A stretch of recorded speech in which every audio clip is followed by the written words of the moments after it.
The simplicity of love. A man in sannyasi robes used to come every morning to gather flowers from the trees in a nearby garden. His hands and his eyes were greedy for the flowers, and he picked every flower within reach. He was evidently going to offer them to some dead image, a thing made of stone.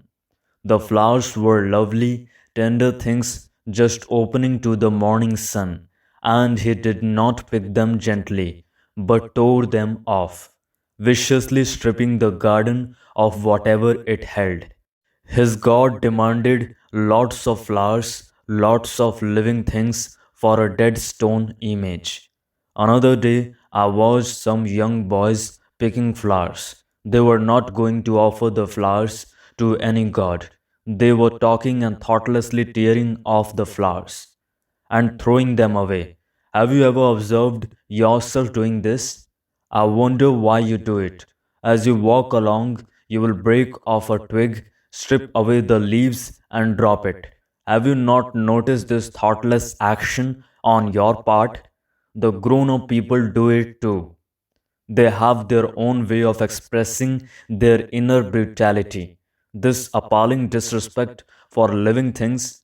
They talk about harmlessness, yet everything they do is destructive. One can understand that you are picking a flower or two to put in your hair or to give to somebody with love. But why do you just stare at the flowers? The grown ups are ugly in their ambition. They butcher each other in their wars and corrupt each other with money. They have their own forms of hideous action. And apparently, the young people here, as elsewhere, are following in their footsteps. The other day, I was out walking with one of the boys and we came upon a stone lying on the road. When I removed it, he asked, "Why did you do that? What does this indicate?" Is it not a lack of consideration, respect? You show respect out of fear, do you not?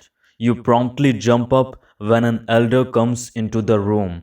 But that is not respect, it is fear. Because if you really felt respect, you would not destroy the flowers.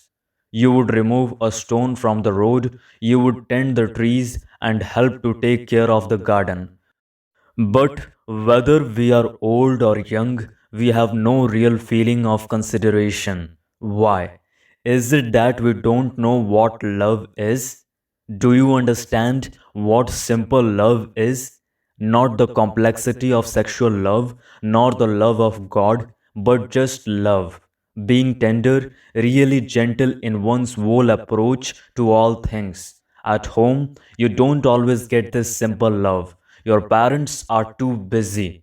At home, there may be no real affection, no tenderness, so you come here with that background of insensitivity and you behave like everybody else. And how is one to bring about sensitivity?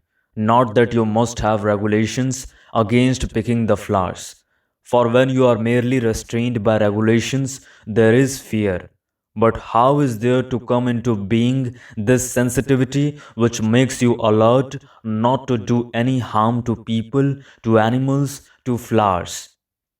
Are you interested in all this? You should be. If you are not interested in being sensitive, you might as well be dead. And most people are. Though they eat 3 meals a day, have jobs, procreate children, drive cars, wear fine clothes, most people are as good as dead. Do you know what it means to be sensitive? It means surely to have a tender feeling for things, to see an animal suffering and do something about it, to remove a stone from the path because so many bare feet walk there, to pick up a nail on the road because somebody's car might get punctured. To be sensitive is to feel for people, for birds, for flowers, for trees, not because they are yours, but just because you are awake to the extraordinary beauty of things.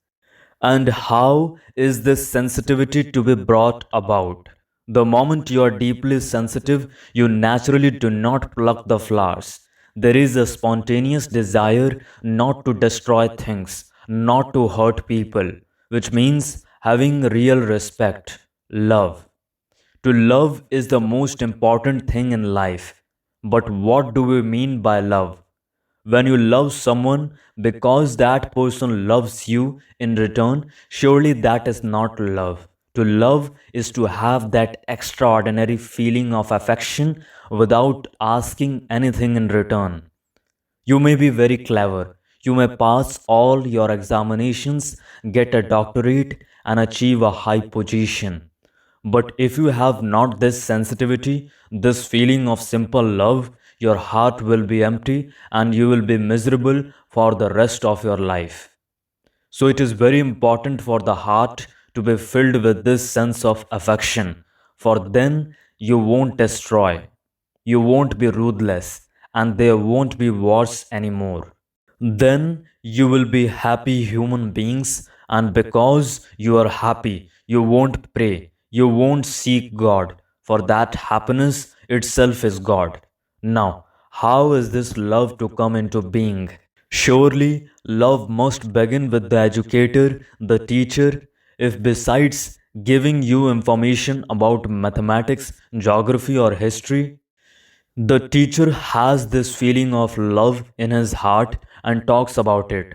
If he spontaneously removes the stone from the road and does not allow the servant to do all the dirty jobs, if in his conversation, in his work, in his play, when he eats, when he is with you or by himself, he feels this strange thing and points it out to you often, then you also will know what it is to love.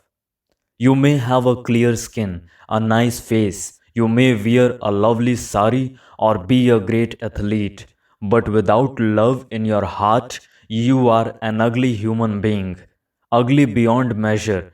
And when you love, whether your face is homely or beautiful, it has a radiance. To love is the greatest thing in life, and it is very important to talk about love, to feel it, to nourish it, to treasure it, otherwise, it is soon dissipated. For the world is very brutal. If while you are young you don't feel love, if you don't look with love at people, at animals, at flowers, when you grow up, you will find that your life is empty. You will be very lonely, and the dark shadows of fear will follow you always. But the moment you have in your heart this extraordinary thing called love and feel the depth, the delight, the ecstasy of it, you will discover that for you the world is transformed.